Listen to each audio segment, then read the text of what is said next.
नमस्कार दोस्तों, स्वागत है आपका इस नए सफर में जहां हम समय के पंखों पर सवार होकर प्राचीन रोम की गलियों में उतरेंगे।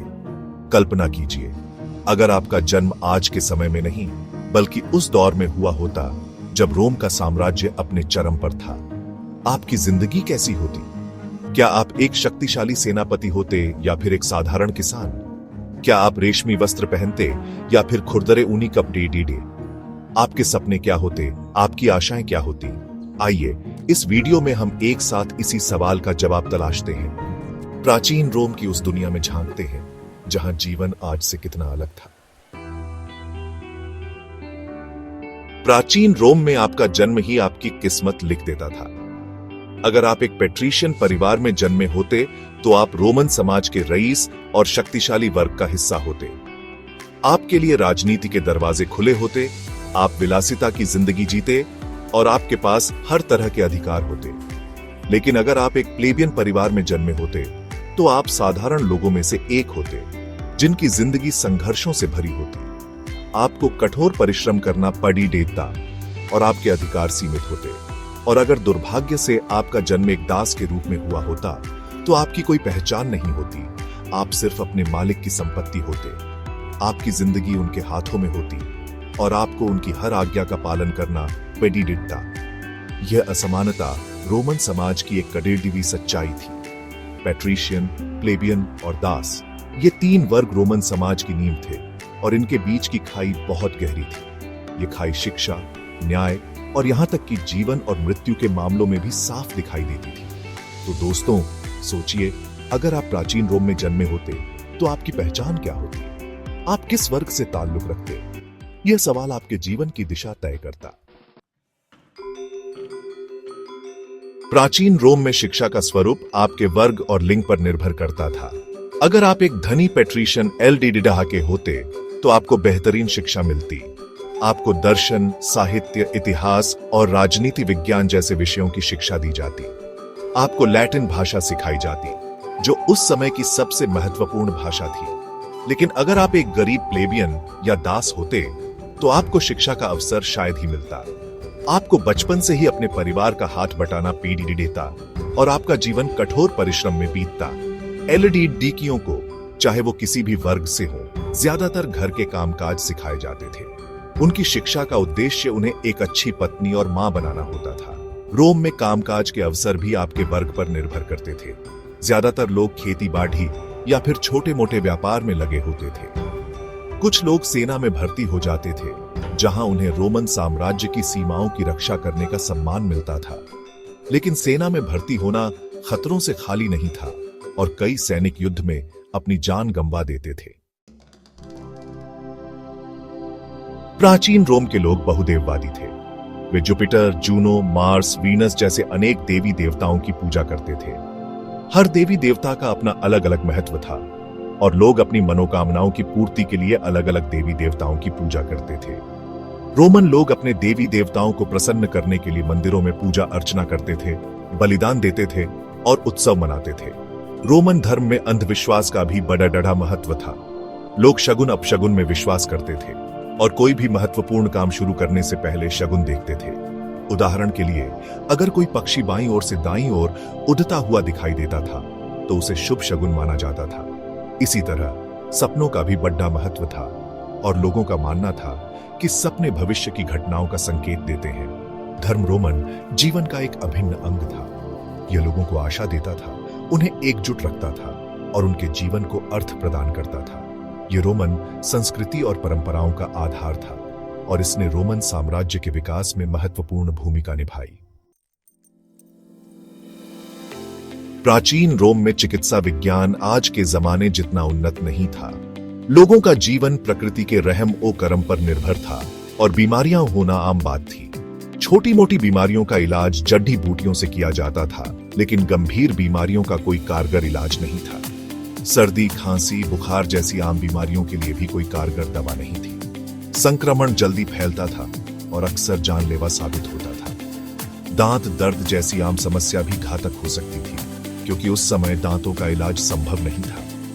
बच्चों की मृत्यु दर बहुत अधिक थी और बहुत कम बच्चे वयस्क होने तक जीवित रह पाते थे। तकनीक के क्षेत्र में रोमन लोगों ने कुछ उल्लेखनीय प्रगति की थी। उन्होंने सडी ढाकें, पुल, मकान और मंदिर बनाने की कला में महारत हासिल कर ली थी।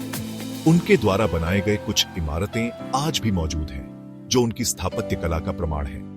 लेकिन फिर भी उनकी तकनीक आज के जमाने की तुलना में बहुत सीमित थी।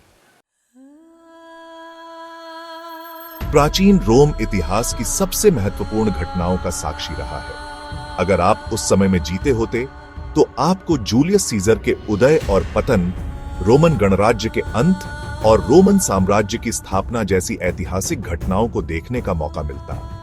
आपको रोमन सेना की वीरता और क्रूरता, रोमन सम्राटों के वैभव और पतन और रोमन साम्राज्य के उत्थान और पतन को देखने का अवसर मिलता। आपको ग्लैडिएटर की खूनी लड़ाइयों का रोमांच देखने को मिलता, जहां मौत का तांडव आम बात होती थी। आप रथ दौड़ के रोमांच को महसूस करते, जहां सारथी अपनी जान की बाजी लगाकर जीत हासिल करने की कोशिश करते थे। लेकिन इस सब के साथ साथ आपको प्राकृतिक आपदाओं का भी सामना करना पड़ता। आपको ज्वालामुखी विस्फोट, भूकंप, बारह और अकाल जैसी आपदाओं का सामना करना पड़ता, जो उस समय आम बात थी। इन आपदाओं से जान माल का भारी नुकसान होता था और लोग भयभीत रहते थे। प्राचीन रोम की भाषा लैटिन थी, जो उस समय पूरे यूरोप में बोली और समझी जाती थी। लैटिन भाषा का प्रभाव आज भी कई भाषाओं जैसे कि इतालवी, स्पेनिश, फ्रेंच और पुर्तगाली में देखा जा सकता है। रोमन लोगों ने कला, साहित्य, दर्शन, कानून और वास्तुकला के क्षेत्र में भी महत्वपूर्ण योगदान दिया। रोमन कानून आज भी दुनिया भर के कानूनों का आधार है। रोमन वास्तुकला की भव्य इमारतें आज भी दुनिया भर में पर्यटकों को आकर्षित करती हैं। रोमन संस्कृति का प्रभाव आज भी हमारी जीवन शैली, हमारे खान पान, हमारे पहनावे और हमारे त्योहारों में देखा जा सकता है। रोम ने दुनिया को एक ऐसी विरासत दी है जो समय के साथ और भी मजबूत होती गई है। रोम का इतिहास हमें सिखाता है कि एक महान सभ्यता का निर्माण कैसे होता है और उसका पतन कैसे होता है। यह हमें सिखाता है कि हमें अपनी गलतियों से सीखना चाहिए और मानवता के लिए काम करना चाहिए। प्राचीन रोम एक पितृसत्तात्मक समाज था, जहां पुरुषों का वर्चस्व था। पुरुषों को सार्वजनिक जीवन में महत्वपूर्ण भूमिका निभाने का अधिकार था, जबकि महिलाओं को घर की चारदीवारी में रहना पड़ता था। पुरुष राजनीति में भाग ले सकते थे, सेना में भर्ती हो सकते थे, व्यापार कर सकते थे और संपत्ति के मालिक हो सकते थे। वहीं दूसरी ओर महिलाओं की भूमिका घर संभालने, बच्चे पैदा करने और उनका पालन पोषण करने तक सीमित थी। उन्हें शिक्षा, राजनीति और व्यापार में भाग लेने का अधिकार नहीं था।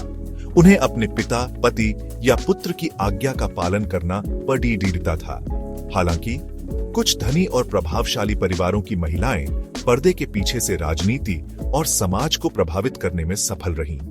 लेकिन कुल मिलाकर रोमन समाज में महिलाओं का दर्जा पुरुषों से नीचा था।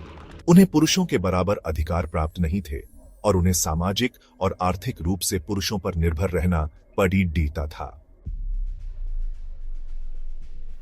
प्राचीन रोम में मनोरंजन का एक महत्वपूर्ण साधन था, जो लोगों को उनके रोजमर्रा के जीवन की कठिनाइयों से कुछ देर के लिए राहत देता था। ग्लैडिएटर की एलईडी ढाइयां, रथ दौड़ और नाट्य प्रदर्शन सबसे लोकप्रिय मनोरंजन थे। ग्लैडिएटर की एलईडी ढाइयां क्रूरता और बर्बरता का नंगा नाच थी। इन लड़ाइयों में ग्लैडिएटर, जो अक्सर गुलाम या युद्धबंदी होते थे, एक दूसरे से मौत की लड़ाई लड़ते थे। दर्शक इन लड़ाइयों का भरपूर आनंद लेते थे और जीतने वाले ग्लैडिएटर को अपनी वाहवाही देते थे। रथ दौड़ भी बहुत लोकप्रिय थी। इन दौड़ों में सारथी अपने रथों को तेज गति से दौड़ाते थे और बाधाओं को पार करते हुए जीत हासिल करने की कोशिश करते थे। ये दौड़ बहुत खतरनाक होती थी और अक्सर सारथी अपनी जान गंवा देते थे। नाट्य प्रदर्शन भी रोमन मनोरंजन का एक महत्वपूर्ण हिस्सा थे। इन प्रदर्शनों में कॉमेडी, त्रासदी और व्यंग्य शामिल होते थे। ये प्रदर्शन अक्सर खुले आकाश के नीचे आयोजित किए जाते थे और हजारों लोग इन्हें देखने आते थे। प्राचीन रोम में भोजन और आहार लोगों के सामाजिक दर्जे का प्रतीक थे। गरीब लोग रोटी, दलिया, जैतून, पनीर और शराब जैसे साधारण भोजन पर निर्भर रहते थे। उनके लिए मांस एक विलासिता की वस्तु थी, जिसे वे केवल विशेष अवसरों पर ही खा सकते थे। अमीर लोग दूसरी ओर अपने भोजन में बहुत विविधता और विलासिता का आनंद लेते थे। उनके खाने में मांस, मछली, फल और विदेशी मसाले शामिल होते थे। वे अपने भोजनों को सजाने और उन्हें आकर्षक बनाने में बहुत ध्यान देते थे।